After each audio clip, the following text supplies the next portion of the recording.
Hey guys, thanks so much for clicking on another episode of Side Flick. My name is Chris. We've got a lot of movie news to dive in here today. The dreaded update of movie release dates we have here for you guys. So many movies up and coming, some even that were just recently announced, like a Star Trek reboot. We also have another Saw sequel in the works before we even get to see the latest Saw movie. Big updates on Sonic Movie 2 from the writers, specifically what we can expect from the trailer. That is so much more, so I'm gonna need you beautiful faces to leave me your opinions down below with everything we discussed here today. Let me know the news that got you the most interested, especially with all these new movie release dates and shifts going around. What movie in that list are you most excited for? As well as dropping a like and subscribing if you haven't already. Man, I do all I can to bring in the movie news. Why don't you just hit subscribe? Alright, so like I was saying with you guys, let's go ahead and start up with an updated calendar of the latest movies being released because Paramount, one of the biggest studios out there, went ahead and just shifted a whole bunch of their movies, trying to set in stone when we can actually go ahead and see them. So I'm going to be rounding them off while also maybe filling you in a little bit on the latest updates we have. One of the first ones we have here is Snake Eyes. This is the G.I. Joe spin-off movie. It was originally set for October of 2021. Now it'll be coming out July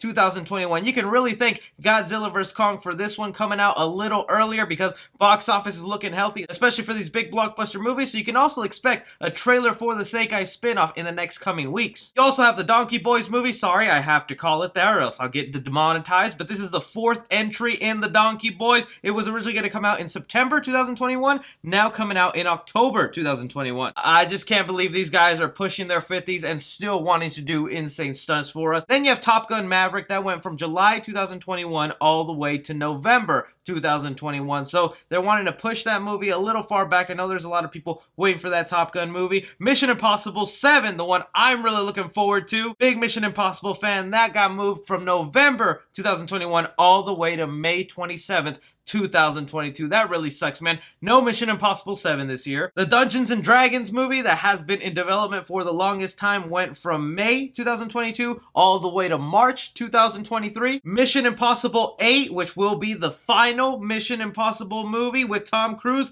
that'll be coming out now July 2023. And then we have this new original idea that stars Ryan Reynolds and John Krasinski, which I just want to go ahead and read the plot for you guys real quick. Krasinski will write and direct, produce, and star, and Reynolds will co-star in a tale of a man who can see and talk to people's imaginary friends, befriending those that have been forgotten or discarded. However, some imaginary friends lacking love and friendship turn to the dark side, and it's up to Reynolds' character to save the world from those that become evil. Can you say twisted version of Foster's Home for Imaginary Friends? Because that's basically what this movie is, starring two handsome dudes. I think that plot sounds fun and wacky enough, but we won't be seeing that for a while as it's set to come out in November of 2023. And as luck would have it, since Paramount went ahead and made this huge announcement, moving around some of their dates and shifting around movies, other studios took notice and it's like, oh, that opened up some spots for us, so let's go ahead and announce when our movies will come out. And that led to Blumhouse going ahead and announcing that the Forever Purge, which is said to be the last Purge movie, which I highly doubt. But now, instead of this movie being released in November of this year, we're gonna get it July 9th of 2021, which is kind of the perfect stamp for these Purge movies. They like to come out around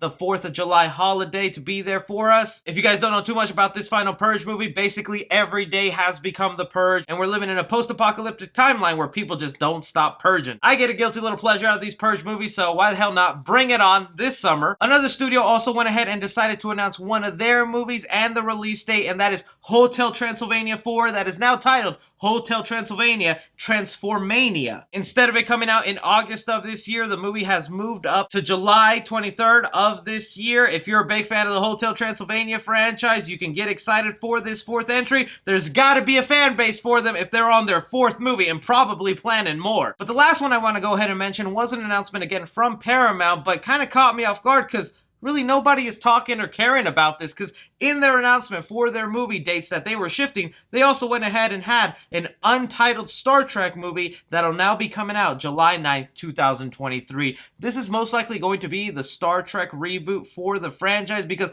last we heard, they were trying to make another entry with Chris Pine and some of those cast members that have recently been in the Star Trek movie. Heck, they were even thinking about bringing in Quentin Tarantino, but that hasn't seemed to work out. This is going to be the reboot right here, and nobody is even caring or talking about it. So that's some of the movie updates I wanted to bring to your guys' attention. Out of all those films I went ahead and just listed for you, What are you most excited about? What could you care less about? Let me know what you're hyped for. Moving on from there, I have to talk about something I have been pretty obsessed with lately, and I'm sorry if it's annoying some of y'all, but it's my childhood right here, and that is this live-action Powerpuff Girls series that is coming to the CW. Look, I know it's not going to be anything amazing. I know the quality the CW produces, but this right here got me even more excited and had me having that silver lining of hope, like, this could be good. Deadline went ahead and reported that not only is Robin Lively playing Sarah Bellum, the secretary or assistant to the mayor who we never got to see her face, wonder if they're going to keep that same gag or they're just going to go ahead and reveal her face like no problem. But the other side of that was like, whoa, what are they doing with this show? Is they revealed that Tom Kenny, the original narrator from the cartoon series,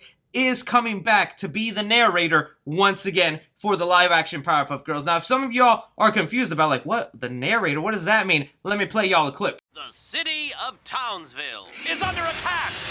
Almost every cartoon episode of the Powerpuff Girls opened up with you hearing Tom Kenny saying, the city of Townsville, and then some wacky thing. And even every now and then in the episode, he would do a little fourth wall breaking and update you on situations going on. It was kind of a little fun thing and reminiscent to like the Batman 60 series where you would have their narrators speak over like, will Batman and Robin survive? Find out next week. And the fact that they're bringing that in to this live action series that, from the looks of the behind the scenes photos, seems to be like a pretty accurate interpretation, at least with these Party City costumes they got. We even got a look now of Professor Utonium, what the replicated house looks like, even some set footage of them flying in the air. Like, I know, I feel it in my gut, it probably won't turn out good, but them throwing in the narrator, it makes me think they're gonna go full wacky with it. They're gonna embrace the cartoon side. Yo, let's have it. Let's see what goes on here. Am I crazy, or are you guys also feeling interest in this live-action Powerpuff Girls series? Don't lie to me now. Moving on to the horror world, where they announced something that kind of threw me off guard and made me go, what could this mean? As we had Bloody Disgusting, a really great horror website, go ahead, report and confirm that the Saw franchise is putting in development their 10th film. Now, just to bring you guys up to speed right here, so far, we had 7 main series Saw movies that kind of came out back-to-back, having one single continuity. Then for Saw 8, they went ahead and tried to reboot the franchise or do something new with it with Jigsaw. Unfortunately, that didn't perform well at the box office and not a lot of people showed up, so they kind of gave up on the franchise until Chris Rock came into the studio and was like, I have an idea for a Saw movie. Can we do it? Leading to Spiral from the Book of Saw, which I guess you could technically call Saw 9, even though everything that we've heard about this movie is that it's a spin-off, not necessarily a direct Saw sequel. So this is where I and a lot of other Saw fans were confused of like, now they're going back to the main continuity and even calling this one Saw 10, so making Jigsaw and Spiral part of that timeline. Just like the Saw world is confusing enough with all the convoluted stories. The best way I can explain and break this down is that title card is just kind of a placement. Every Saw related movie will just keep getting that Saw 9, Saw 10, Saw 11, but this 10th Saw film is most likely going to end up being Spiral 2. I think that's what this means right here, is that they're actively developing the next sequel in the Spiral franchise, because even one of the main writers and workers on the current Spiral movie is kind of hinting and really not hiding so well that, yeah, this is real, he just can't confirm it because he doesn't want to lose his job. So now putting it in that mindset that Saw 10 will technically be Spiral 2 and continuing on this spin-off universe that they've created, that's a really good sign for the Spiral movie. That lets them know they have a good film on their hands. They believe in this, and heck, maybe even Chris Rock will continue and come back for the next movie. Maybe even Samuel Jackson as well. I miss the days of them pumping out Saw movies back to back. That's kind of what they're doing here, but keeping that quality factor in there. Nonetheless, you guys hear out there that there's another Saw movie in the works. Do you want it to be Spiral 2, or would you rather this be another sort of soft reboot of the Saw franchise?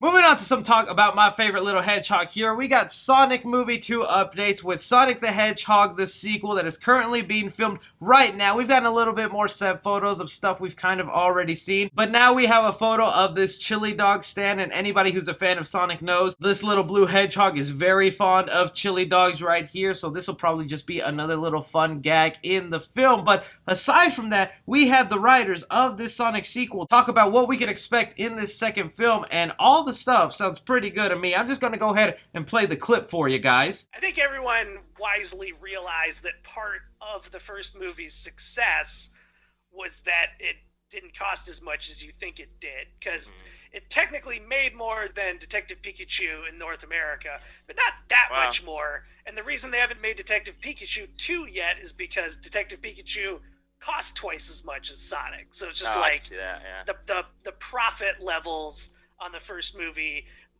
really, I think, were in direct relation to the fact that they made the movie affordable. But Sonic 2, yeah, definitely. It's like full of, like, when I was picturing, as we were kind of wrapping up the draft, and I was just like thinking about all the moments in this movie that are trailer moments, and just like, man, the trailer for this movie, it's going to be insane. It's going to break the internet, guaranteed. Yeah, I was really dreading when they would tell us, because like on the first movie, it's like once they do the budget and kind of get into the real production draft, it's sort of like, well, we got to lose this scene. Yeah, we got to lose this whole other character. It's a CG character. Just too expensive. I was just expecting that to happen, and we really only lost one thing, which I can't mention because I'm hoping maybe we could stick it in part 3 if there is a part 3. But really, other than that, this one would have been a really fun Robotnik scene. All the other crazy shit that we put in the script is going to be in the movie, which is kind of mind-boggling. Yeah, the Robotnik scene, unfortunately, they were like, this is a lot, and it really has nothing to do with the plot. We were like, but it's so cool! Possibly part 3. If you want to go ahead and check out the full podcast, this is called Kellen's Petty Talk Show, episode 27 with Pat and Casey and Josh Miller. There's a little bit more tidbits thrown in there, but basically to summarize what you just heard is these guys sound very pleased with the amount of freedom that Paramount has given them to work on the Sonic sequel. Like they said it right here, they wrote a really crazy sequel that they thought was going to get torn apart by the studio the same way the first Sonic movie was torn apart. Because if you guys didn't know, that first Sonic film was supposed to be pretty wacky. We were going to be jumping to different worlds, meeting a bunch of CGI characters, and the studio was like, nope. You're setting it all on Earth. We only have one CGI character, that's Sonic, and that's fine. Luckily, people showed up to the theater and made it a huge success, giving us the sequel now. Pair that up with some of the fan outcry of the Sonic redesign. Paramount's like, all right, we'll let the fans run this one and you guys go full crazy with it, only taking away one scene that really didn't seem to be vital to the plot, but like they describe it, is just a cool scene with Robotnik and some sort of secret CGI character thrown in there. Really hoping that's a hint towards Metal Sonic, but we'll see. I like how they describe this movie though, and they even say that the trailer is going to be insane, so I kind of get maybe Space Jam 2 vibes, that we're going to be seeing a bunch of different world jumping in this trailer for Sonic Movie 2. Not only that, just the team up between him and Tails and what that's going to look like on the big screen. Like, I really enjoyed the visuals of that first Sonic movie. There were some really beautiful scenes in there that I can only imagine what they have in store here for some of the worlds we're going to be exploring. It's going to be a really long 1-year wait for this film, but I'm sure it'll all be worth it. I want to hear from you guys. You hear about the writers of the Sonic movie talking about what they have in mind for this sequel, that the trailer's going to be crazy. Do you believe them? And what is on your wish list to see in this Sonic movie? But that is all movie news I currently have going on right now, guys. I want to thank you so much for staying tuned to watch this video and even hear me talk here at the end. You guys are really the ones that make this channel alive and well, so thank you for watching. Be sure to hit that like button. Follow me on Twitter at 3C Film Review. As always, I'm Chris. Take care.